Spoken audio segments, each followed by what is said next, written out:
Want to get thoughts of our next guest here, Dan Perry. Dan, what do you think? This breaking news just happening moments ago. My producer's just telling me in my ear. Russia is saying they're going to have a ceasefire with Ukraine. Your thoughts?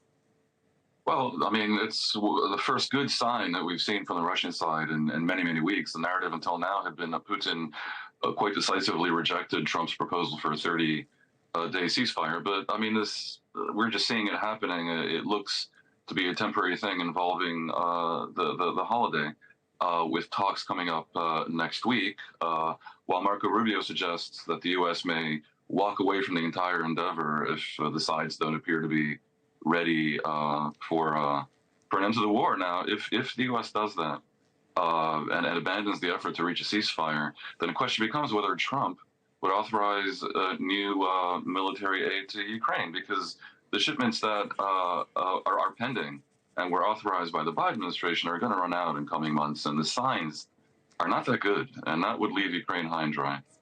To your point there, this is obviously a good sign, having a ceasefire, even if it's, temporary here. What's the motivation for Putin behind this, do you think? Oh, I mean, Putin has had some bad press, basically, and in recent weeks, I don't know if it's for show, but even Trump, whose sympathy is clearly for Putin, made statements to suggest that he's getting fed up with Putin's obstinacy. So, it could be part of a negotiation to position himself as the more reasonable side, or at least a reasonable side, or more reasonable than he's been. Putin has every interest in engaging with Trump. When you have a situation where the reports coming out of the administration suggest that Trump's idea of an endgame in Ukraine involves Ukraine ceding much of southeastern Ukraine to Russia, even beyond areas that Russia has actually occupied during the war. So that would be a pretty good outcome for Putin if he makes nice, essentially, with Trump. Do you think that happens? You mentioned Trump and Putin's relationship, but what about the relationship between Zelensky and Putin? At some point, if we get to a longer standing ceasefire and hopefully end to this war, there has to be some sort of common ground, some sort of agreement reached there between, what have been foes in this war for the better part of 3 years. What does that relationship look like moving forward? It is very hard to envision a positive relationship between Putin and Zelensky. I think each wants the other not to be in power, if indeed not even to be, I suspect. Putin is trying to engineer the removal of Zelensky in elections, and it appears as if at least some Trump officials are suggesting that as part of the deal, there need to be new parliamentary and presidential elections in Ukraine in 2025. Now, I mean, how they conceive of this being fair when no one is suggesting any such thing for the aggressor, which is Putin, and elections in Russia, which would be a shame anyway, is beyond me. But that is the discussion. So I guess to your question, I don't foresee anything resembling a constructive relationship between Putin and Zelensky, or even, frankly, Russia and Ukraine. If there is an end to the war, it'll be a very, very cold peace.